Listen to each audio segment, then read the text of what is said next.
queridos amigos e amigas. Vamos juntos, a partir de agora, conversarmos sobre Kardec e o Cristo Consolador.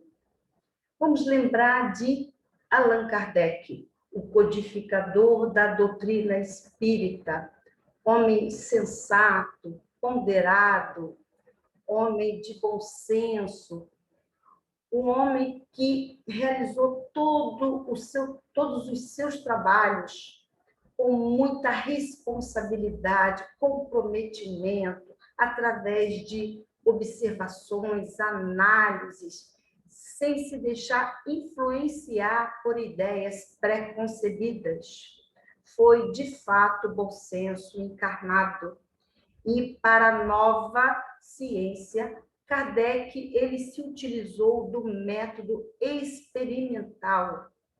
Ele tudo analisava e ele, para cada explicação, só aceitava como veracidade se ela fosse capaz de responder todas as questões que assambarcassem aquela situação. Só aí, então, é que ele elaborava a lei para o fenômeno. Tudo feito com muito critério, através de muitas análises, estudo profundo, e precisava, para cada análise sua, para cada questão estudada, ela tinha que ser capaz de resolver, de dirimir todos os problemas que ali se apresentassem. E assim esse homem trabalhou. Fiel servidor do nosso Senhor Jesus, cumpriu de forma exemplar a sua missão. E graças aos seus esforços, a doação de suas energias, doou a sua vida para servir a humanidade. E graças a Kardec, nós temos hoje a doutrina espírita, a codificação da doutrina espírita, a base, ela está alicerçada nas obras de Allan Kardec. E o espiritismo, ele é o consolador prometido pelo nosso Senhor Jesus. Assim está exarado no Evangelho de João, capítulo 14, versículo 26. O Espírito Santo que meu Pai vos enviará, ele vos ensinará todas as coisas e vos fará lembrar de tudo que eu vos tenho dito. Porque na ocasião que Jesus vier até nós, ele, o Senhor, ele, o governador desse planeta, veio na situação mais adversa, onde essa humanidade, ainda tão endurecida, embrutecida, precisava realmente de valores, precisava realmente que ele, o Senhor, chegasse até esses corações endurecidos. E o Mestre vem até nós. E ele nos traz a mensagem divina, a boa nova. Mas se hoje temos ainda tantas dificuldades para compreendermos o Evangelho, se a ignorância ainda é grande, pensemos naquela ocasião a grandeza da nossa ignorância. Por isso, verdades trazidas, mas veladas pelas alegorias, através de metáforas, porque não conseguíamos, naquela ocasião, digerir um alimento mais complexo.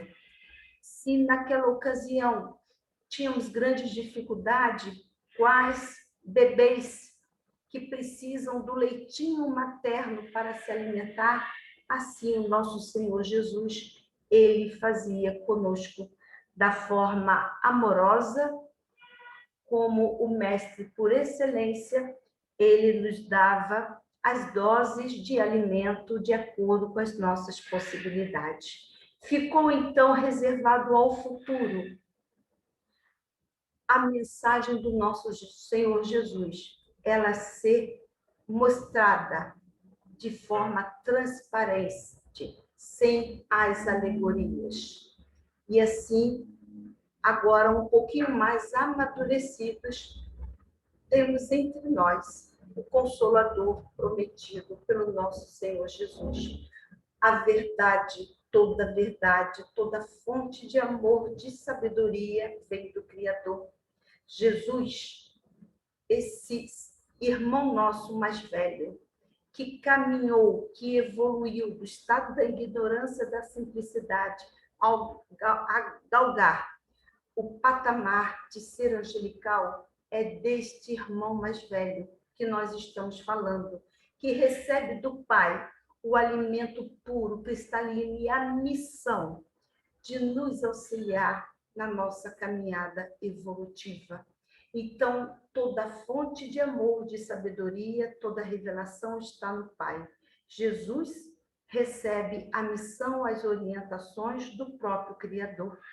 E Jesus tem os seus serviçais, os espíritos redimidos, que caminharam e hoje se encontram numa condição afortunada por já compreenderem que Jesus está a verdade, que o Senhor da vida no nosso planeta é Jesus Cristo. E eles são fiéis ao nosso Senhor Jesus, trabalham abnegadamente para servirem ao nosso Senhor Jesus Cristo.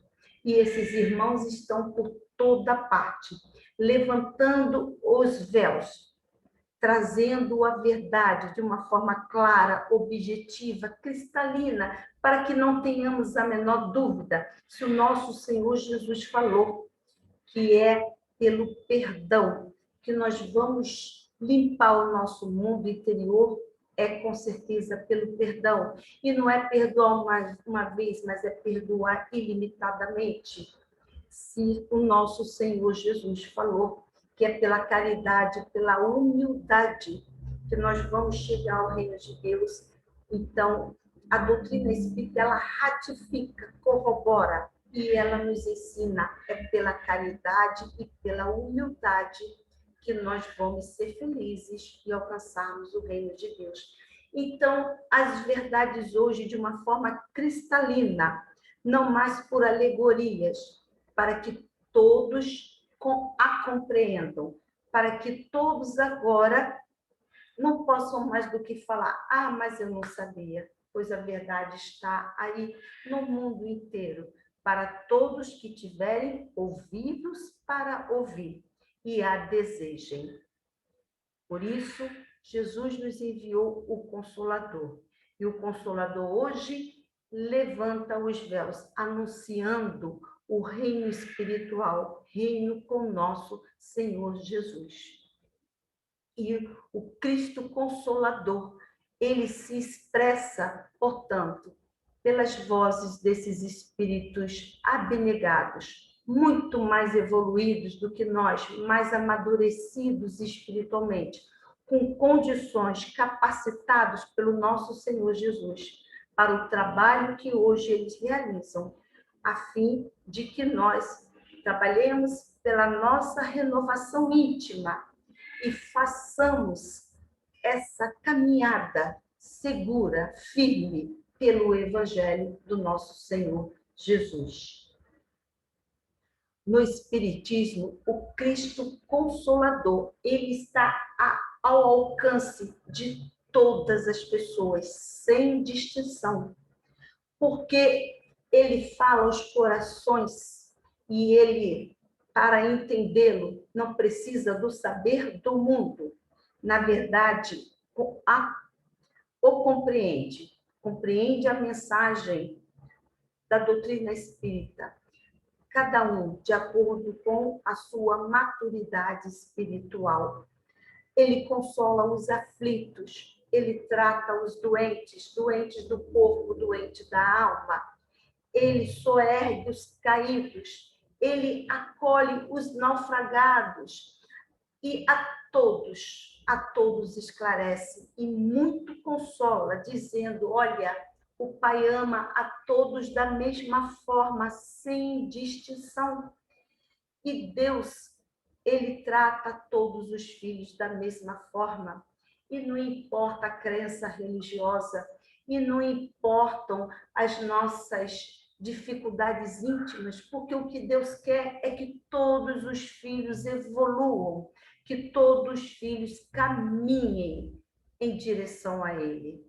E, portanto, a doutrina espírita, ela alcança a todos, ela a todos acolhe, abraça e fala: vem, que aqui você vai encontrar respostas para as suas questões mais severas, para as suas dores mais íntimas, e você vai ser consolado. Também no Espiritismo, o Cristo Consolador, ele nos liberta de dogmas, de preconceitos, de medos, dogmas, ideias que antes não podiam ser discutidas e achávamos que aquilo, mesmo que nós não entendêssemos, mas era daquela forma e tinha que ser daquela forma. E hoje, pela fé raciocinada, nós compreendemos que sim, tudo nós podemos questionar, tudo pode ser analisado e deve ser analisado pelo critério do bom senso, da razão. Por isso, o Cristo Consolador, ele nos liberta de dogmas. O Cristo Consolador, ele nos liberta de preconceitos, ou seja, de valores pré-estabelecidos. Nós começamos a fazer verdadeiras críticas a nós mesmos, as nossas preconcepções. Por que que eu digo que tem que ser assim? Por que que isso não pode ser alterado, modificado? Por que que eu vou precisar tomar sempre esse caminho? Por que que é sempre desta forma? Por que que o outro não pode ter razão? Então, o Espiritismo nos faz questionar, nos convida às pesquisas, ao estudo, para que nós, cada vez mais, tenhamos mais maturidade, mais experiências e, pelo desenvolvimento do intelecto e pelas conquistas morais, consigamos cada vez mais, tendo lucidez espiritual, fazermos melhores escolhas, melhores caminhos. Nos liberta dos dogmas, dos valores preconcebidos e também dos medos. Antes nós tínhamos medo de tudo. Eu tenho medo de dormir no escuro e dormíamos com a luz acesa. E hoje nós entendemos que não há razão para nós termos medo de dormir no escuro. Tínhamos medo de tantas coisas frívolas. E hoje, através do amadurecimento, dos questionamentos, nós chegamos ao entendimento de que não tinha razão para aqueles medos. E hoje nós estamos mais livres. E isso nos dá bem-estar interior, e isso nos gera prazer, alegria, porque caminhamos com maior segurança, porque sentimos realmente que hoje nós estamos melhores do que quando antes éramos acrisolados por tantos medos, por tantos dogmas, por tantos preconceitos. Sabemos que temos muito a aprender, sabemos que precisamos estudar cada vez mais, estudar sempre. E entendemos que é pelo trabalho, que é servindo, que nós vamos evoluir. E tudo isso nos dá prazer, e tudo isso nos preenche intimamente. E assim hoje nós nos encontramos mais felizes do que outrora. Emmanuel, no livro O Consolador, na questão 352, psicografia de Francisco Cândido Xavier, Emmanuel nos diz que os benfeitores espirituais, eles trabalham para que nós edifiquemos esse reino de Deus dentro de nós e para que nós realmente consigamos alcançar essa era com o nosso Senhor Jesus.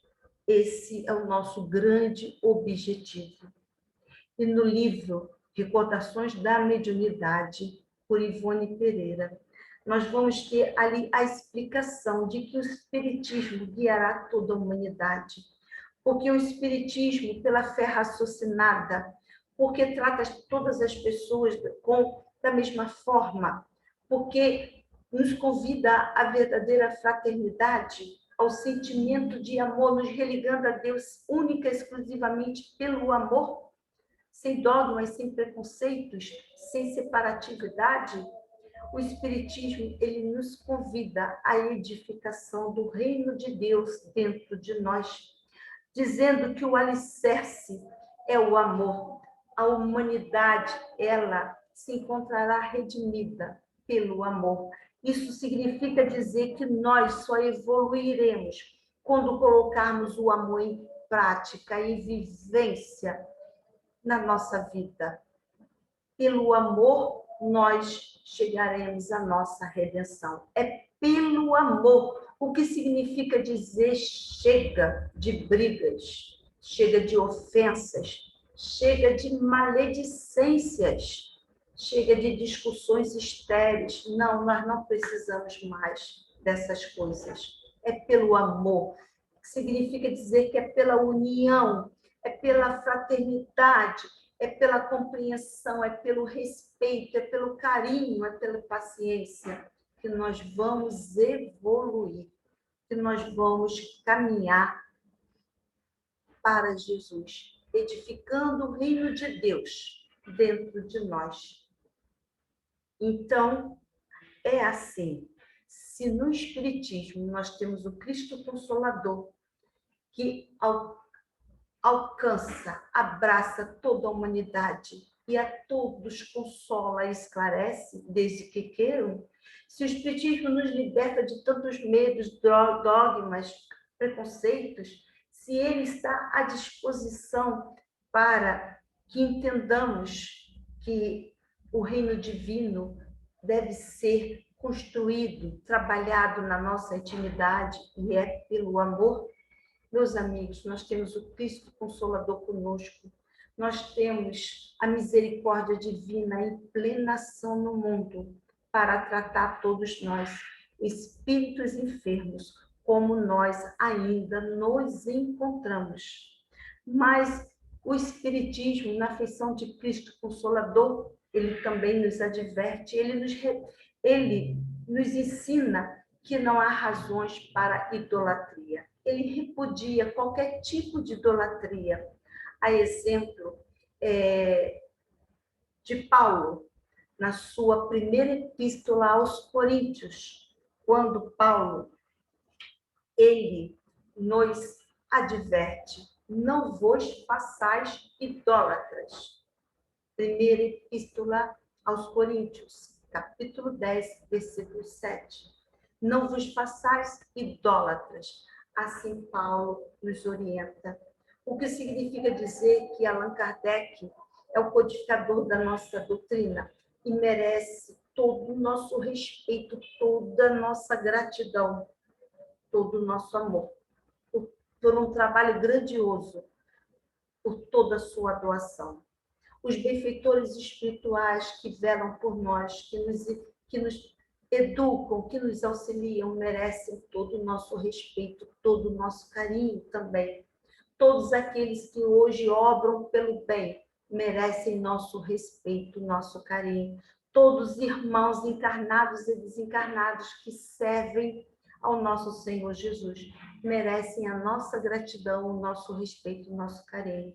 Porém, nenhum deles deve ser idolatrado. Voltamos a Paulo: não vos façais idólatras. Deus é o Senhor, o Criador da vida. No nosso planeta Terra, Jesus é o nosso mestre, é o nosso guia. E é por Jesus que nós vamos alcançar o Criador.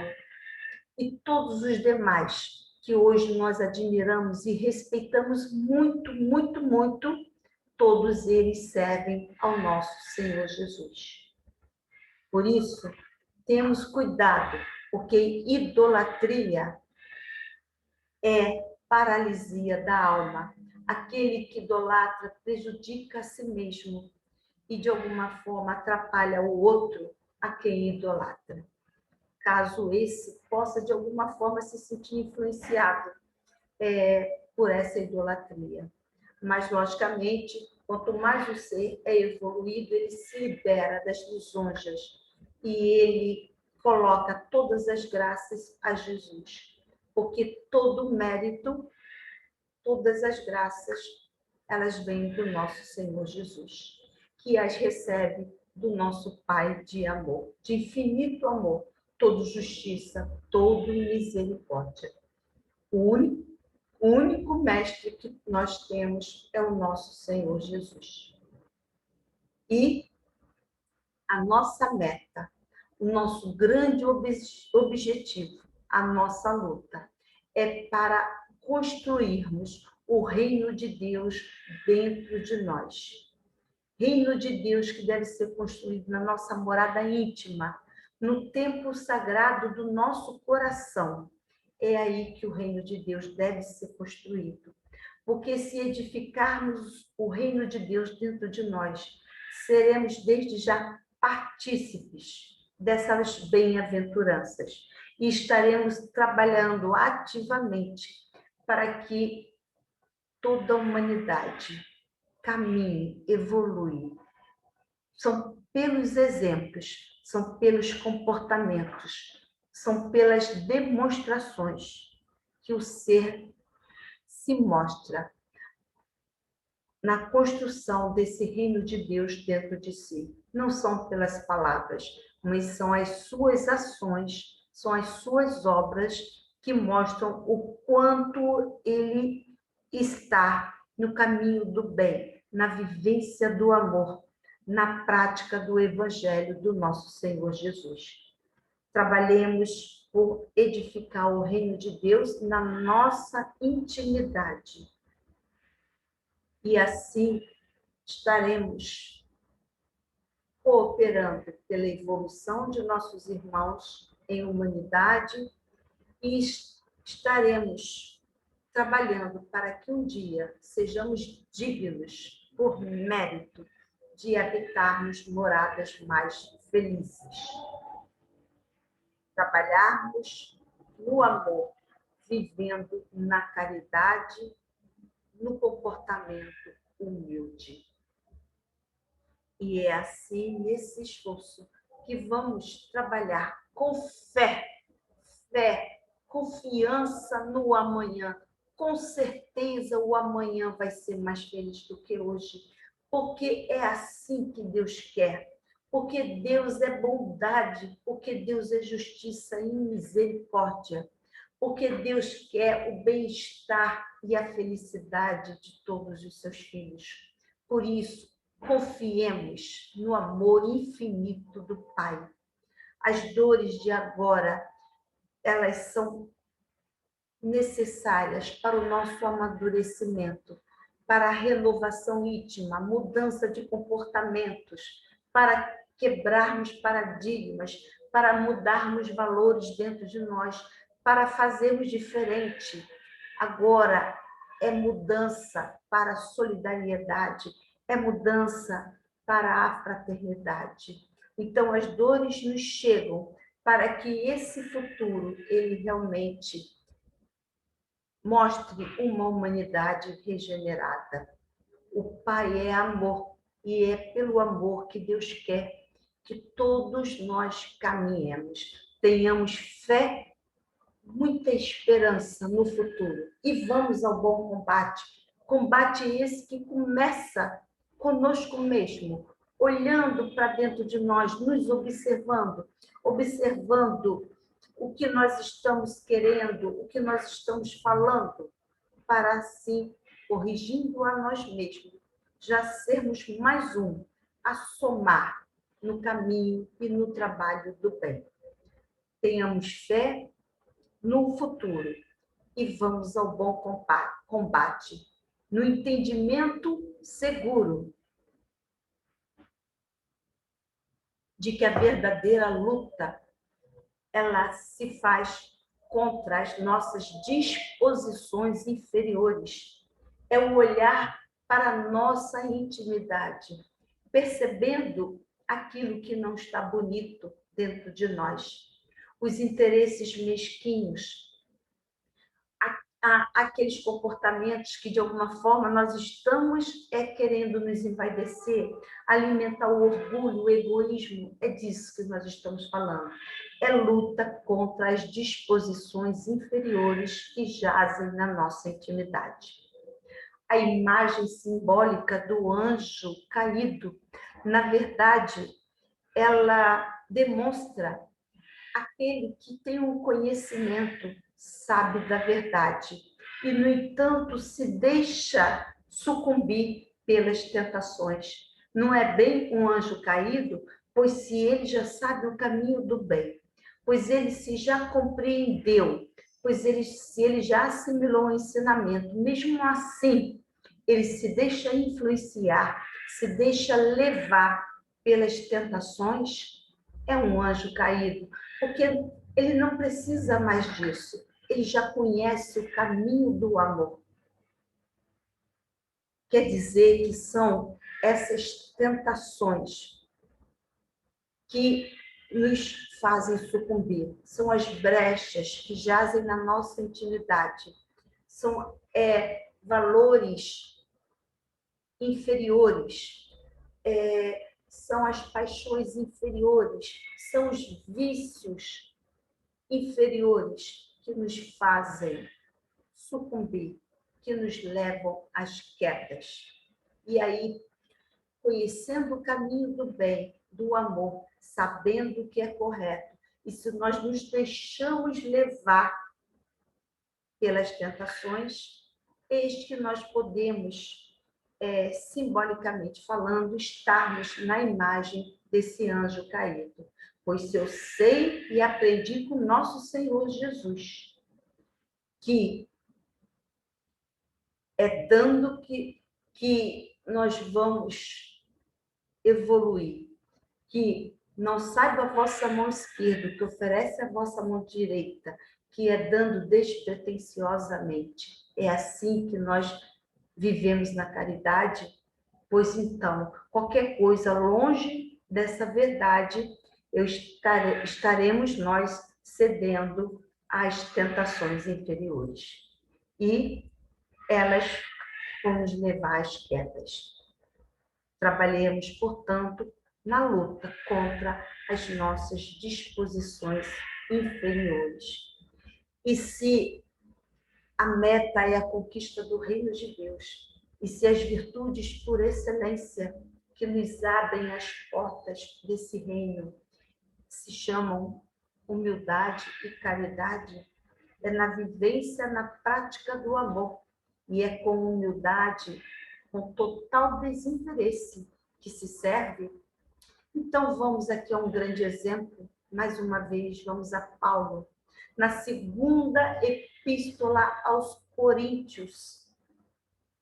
E Paulo, no capítulo 12, versículo 7, e ele nos ensina: para que não me exaltasse pela excelência das revelações, foi-me dado um espinho na carne. Vamos repetir.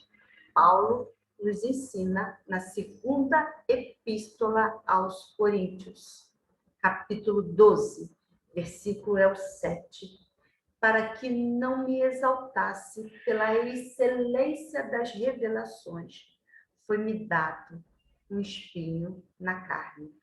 Agora pensemos em Paulo, aquele homem que foi o doutor da lei, que mostrou-se naquela ocasião como Saulo, uma figura poderosa, lisonjeada pelo mundo, um homem orgulhoso, vaidoso do seu saber, de grande cultura, pois esse Paulo, ele conhece a Jesus. E por Jesus, ele é chamado ao trabalho. E esse homem ali, ele se submete completamente ao nosso Senhor Jesus. E muda os parâmetros da sua vida, modifica seus valores. e faz uma caminhada diferente do que até então ele vinha fazendo, de perseguidor dos cristãos. Agora ele se coloca como mais um servidor do Cristo. E Paulo, ele é machucado, Paulo é humilhado pelos seus amigos, Paulo, pelo seu pai, é colocado para fora do lar, Paulo é ridicularizado pelas suas falas, que antes, por amigo seu, diz que és louco, Paulo. As muitas letras te enlouqueceram, quer dizer, o seu saber, o seu conhecimento te levou à loucura, porque Paulo agora falava aquilo que eles não queriam ouvir. E Paulo trabalhou, e Paulo se doou, e Paulo serviu de forma incondicional ao nosso Senhor Jesus. Levou a boa nova, as revelações divinas, o evangelho aos gentios. Pois bem, é desse ser, da grandeza desse ser que nós estamos falando. E quando ele já se encontra envelhecido, alquebrado, e ele ainda é capaz de escrever aos Coríntios, dizendo que para que ele não se exaltasse pela excelência das revelações, foi-lhe dado um espinho na carne. Ele assumia que ele ainda tinha um espinho para mostrar a sua inferioridade. Meus amigos e amigas, isso é muito sério, porque nós, por muito pouco, nós nos envaidecemos. Nós, por muito pouco, nos colocamos numa posição de superioridade aos demais. Achamos que o que nós fazemos é melhor, que aquilo que nós elegemos é o correto. Desvalorizamos o trabalho das pessoas, maldizemos ou criticamos os outros. E porque sempre nos colocamos num grau de elevação, de superioridade. Pois esse ser que conheceu ao nosso Senhor Jesus, que por Jesus foi convidado pelo trabalho, a grandeza da sua humildade é gigantesca, a ponto dele dizer que, olha, eu fiz isso tudo, mas eu ainda trago um espinho na carne. E às vezes nós, por loucura, por ignorância, nós, mas eu já sou tão linda, eu sou tão bela. Que beleza é essa? Que conhecimento é esse? Nós temos muito a estudar, muito, muito, muito. Temos muito a aprender. E, na verdade, nós estamos todos nós nos necessitamos. Nós devemos olhar para o próximo, respeitando a cada um, valorizando tudo de bom que cada um consegue oferecer. Porque é assim que o Cristo Consolador nos ensina. Olha, respeita, valoriza o seu irmão. Porque nós que estamos num patamar um pouquinho mais acima do que vocês, nós estamos aqui para dar suporte a vocês. Nós estamos aqui para ajudá-los. E eles fazem isso com tanta renúncia, com tanta abnegação. E nós, por tão pouco, machucamos o outro. Mas como nós continuamos a fazer isso? Se a doutrina espírita está aqui para consolar, para afagar, para acolher, e não para desprezar o outro, e não para afastar o outro, é o contrário. O sentimento é de união, é de concórdia, é de tolerância, e não mais brigas, e não mais desentendimentos. Assim nos ensina o Cristo Consolador. O Cristo Consolador que nos convida para essa era espiritual grandiosa, o nosso Senhor Jesus. Saibamos que Jesus precisa habitar na nossa intimidade, no nosso templo íntimo, para que consigamos demonstrar vivência evangélica aos nossos irmãos por comportamentos, sobretudo. Na verdade, o que vai nos ofertar paz íntima, se não vivermos fazendo aquilo que nós já entendemos como correto. porque de nada adianta estudarmos, assimilarmos o ensinamento e na vivência do dia a dia nós não tivermos o esforço, a luta para mudarmos comportamentos de antes e que agora não mais devem ser repetidos. Paz íntima significa dizer, falar de acordo com a nossa fé raciocinada, viver de acordo com a nossa fé raciocinada, nos comportarmos de acordo com a nossa fé raciocinada. E isso verdadeiramente vai nos trazer bem-estar interior. Hoje é o nosso melhor momento, é a oportunidade do serviço com nosso Senhor Jesus. Hoje nós temos a oportunidade bendita de orarmos por todos nossos irmãos em humanidade. Nós não vamos orar apenas por aqueles que nós sabemos que estão doentes ou por familiares mais próximos, não. O convite, o chamamento é para que nós tenhamos compaixão de toda a humanidade, que nós doemos as nossas melhores energias a benefício de todos os nossos irmãos necessitados. Por isso, estamos todos convocados ao serviço e podemos, sim, contribuir e muito, doando nosso carinho, as nossas melhores energias para o tratamento espiritual, para a cura de corações mais necessitados do que nós. Por isso, vamos orar e vamos orar cada vez mais e vamos nos colocar cada vez mais à disposição para servirmos lúcidos no corpo somático. E vamos servir, sim, no momento que o corpo precisar repousar para o refazimento das energias. Mas, neste momento, vamos orar para que sejamos levados para o estudo edificante e também para o serviço, naquilo que nós tivermos condições para realizarmos. Amigos, vamos ao trabalho. Temos muito a realizar nesse momento para essa era do futuro, era com nosso Senhor Jesus, para que o nosso planeta se torne essa casa linda, essa casa de espíritos regenerados, que não mais fazem o mal por mal, mas que hoje reconhecem as suas dificuldades e lutam por se corrigir. Essa característica de irmãos que trabalham pela própria regeneração. Cuidemos, portanto, da nossa vida, porque nós vamos precisar dar contas de todos os nossos comportamentos. Vamos ter que dar conta de tudo que nós estamos elegendo como prioridade na nossa vida. E para a nossa reflexão nesse momento de grande dor que o nosso planeta atravessa, percebam como Cristo Consolador, ele atua na intimidade do ser.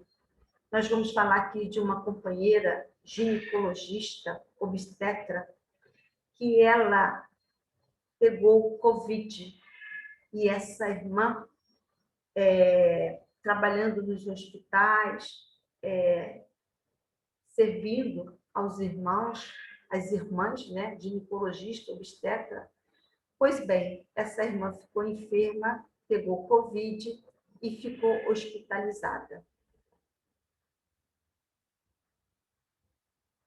Pois, durante um mês, essa companheira, ela ficou em coma e o seu pulmão ficou 100% tomado, ao ponto dos médicos falarem para os familiares, olha, o quadro dela é dificílimo, 100% do pulmão tomado, ela já se encontra com 70 anos, e aí os médicos, eles falaram assim, olha, é um quadro muito grave, muito, muito, muito grave. Pois bem, o fato é que essa companheira, ela ficou curada. E essa companheira, ela deu depoimento que durante aquele período que ela estava em coma, ela não sentiu nenhuma dor, absolutamente nada. E ela se viu no plano espiritual. E ela conversou com parentes e amigos que já desencarnaram. E ela viu ao derredor dela crianças que ficavam em oração.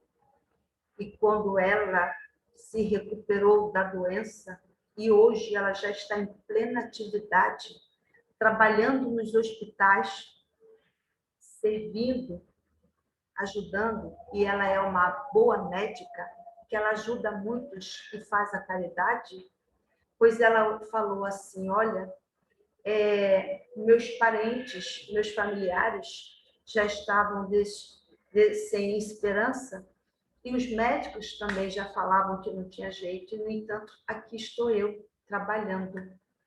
Eu tenho muito ainda a realizar. E ela é grata a Deus, grata também pelos valores que ela hoje já traz no seu coração, de que a vida continua, de que ela é filha de Deus e ela é um espírito imortal. E ela falou, olha, aquele que não acredita, eu tenho o meu testemunho, pois eu estive conversando com os desencarnados e eu vi aquelas crianças orando por mim. Ela, como obstetra, quantas crianças ela trouxe ao mundo pelas portas da encarnação. E quantas crianças, quantas mães são gratas pelo seu trabalho de amor, porque ela é uma boa médica. Pois bem, pelos seus esforços, pelo seu mérito, ela foi digna daquelas orações daquelas crianças. E a misericórdia de Deus, ela se mostrou. E essa irmã, ela ficou curada, 100% do pulmão tomado. E a irmã hoje está curada, saudável, em plena atividade, dando seu testemunho e convidando a todos ao amor e ao trabalho. Pois bem, o Cristo Consolador está aí para todos nós, falando que não há razões para temores, que não há razões para medos.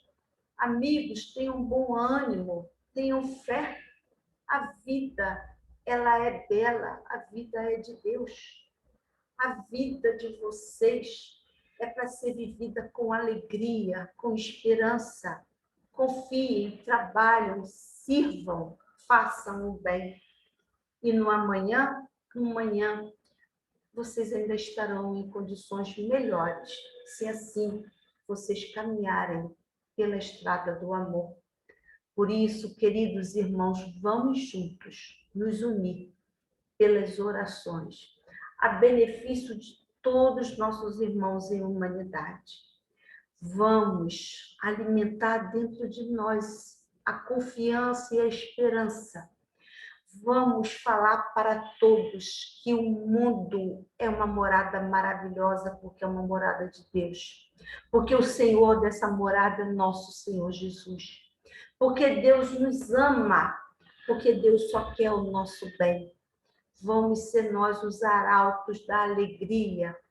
Vamos nós participar desse esforço de tantos amigos abnegados que hoje ativamente lutam para que irmãos doentes sejam curados, para que a psicosfera do nosso planeta seja higienizada.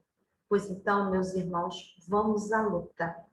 O Cristo Consolador está entre nós, nos convidando a todo momento. Olha, tenha um bom ânimo com Jesus, o jugo é leve, o fardo é suave.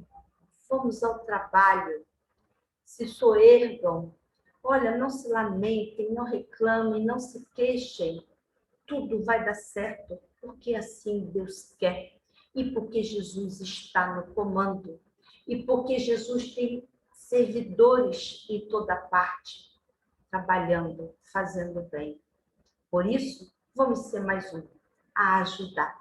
Vamos ser mais um a espalhar a alegria, o bom ânimo para todos os nossos irmãos. O Cristo Consolador ele habita na nossa intimidade, pois então vamos levar a boa nova aos nossos irmãos. Muito obrigada, graças a Deus, e que Jesus os abençoe abundantemente. Graças a Deus.